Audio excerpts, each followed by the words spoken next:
म भन्छ नि त ह्याप्पी टियरको मैले गो भने है त 1 2 3 4 गो ह्याप्पी टियर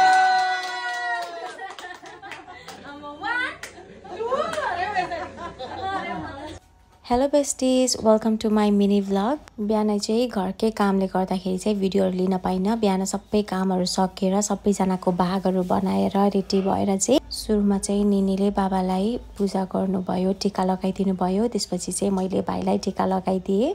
भाइलाई चाहिँ बच्चामा हुँदा पुरा फुलहरू मन पर्थ्यो, त्यही भएर पुरै फुले डाकिदिएँ। अनि बाबाले मलाई टिका लगाइदिनु भयो। सबै सकेर चाहिँ हामीले यो ओखर फुटायौँ अनि सबैजना बसिराखेको थियौँ।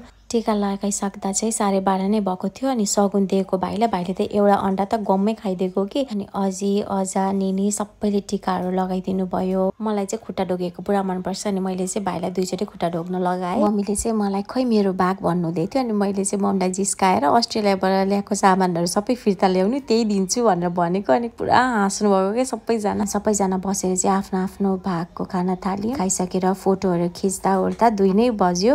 अनि सबैजना बसेर फेरि खानाहरू खायौँ। अनि भाइ चाहिँ मैले गाली गरेको थिएँ नि त, अनि मसँग रिसाइरहेको थियो। अनि बाबाले चाहिँ भिडियो गरिदिनु भयो क्या, भाँडा माझेको। अनि जिस्काउँदै हुनुहुन्थ्यो। त्यसपछि चाहिँ मैले मायालाई कल गरेँ। अनि मैले लुगाहरू देखाउँदै थिएँ। अनि सिमरन दिदीसँग कुरा गरेँ। त्यसपछि चाहिँ मैले पालो मेरो क्लोज वान्सहरू नेपालमा हुनुहुने, विदेशमा रहनुहुने सम्पूर्णलाई कल गरेँ तिहारको शुभकामना दिनको लागि। एकछिनमा चाहिँ मेरो बेस्ट फ्रेन्डहरू पनि आयो। उनीहरूलाई सब्जी रोटीहरू तताएर दिएँ। अनि खाइसकेपछि चाहिँ उनीहरूले मलाई गिफ्ट दियो। अनि जहाँ चाहिँ यो नेवारी सेट थियो कुर्तीको, मलाई यस्तो सिलाउन मन थियो, तर उनीहरूले ल्याइदिएछ क्या, यस्तो राम्रो देखिएको। अनि म चाहिँ लाइटिङमा फोटो खिच्छु भनेर लुगा नफेरिकन बसिरहेको थिएँ। अनि मैले फोटो टिकटक भिडियो जे बनाएको देख्नुभयो भने पनि बाबा चाहिँ मलाई जिस्काउन आइहाल्नुहुन्छ क्या, मसँग फोटो खिच्नलाई, भिडियो बनाउनलाई। अनि बहिनी म भाइ भएर चाहिँ चटपटे खान गएको थियौँ। कोइन्सिडेन्टली एलिसासँग त्यहाँ भेट भयो क्या। हाम्रो भेट्ने प्लान थियो दिउँसो, तर बिजी भएर चाहिँ भेट्न पाएको थिएन। अनि त्यहाँबाट पान लिएर चाहिँ हामी फर्क्यौँ। अनि घरमा चाहिँ अजीले निगार बनाइदिनु भएको रहेछ। अनि त्यो चाहिँ अन्डरग्राउन्डमा थियो, त्यो लिएर आएर चाहिँ बाबाले मलाई निगार ट्राई गरेर आज कस्तो हुन्छ, टेस्ट कस्तो लाग्छ भन्नुभयो। अनि अलिकति खाएको, मैले 1 गुटुकभन्दा बेसी खान सकिनँ। मलाई त सिधै घाँटी पोलेको क्या। अनि तासको टी पनि आउँदैन क्या मलाई खेल्नलाई, सिकाइदिँदै त्यहाँ खेलेको अरे। लास्टमा चाहिँ मैले जितेको क्या सबैको पैसा।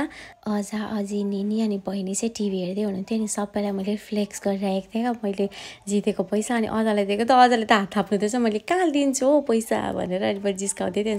अनि भाइ चाहिँ पुरा हाँसिरहेको थियो क्या भिडियो बनाउँदै। अनि मैले त्यसलाई पनि तैँले पनि हारेको, त पनि ला हावा खा भनेर मैले जिस्काउँदै थिएँ। अनि त्यसपछि चाहिँ हामी सुत्यौँ।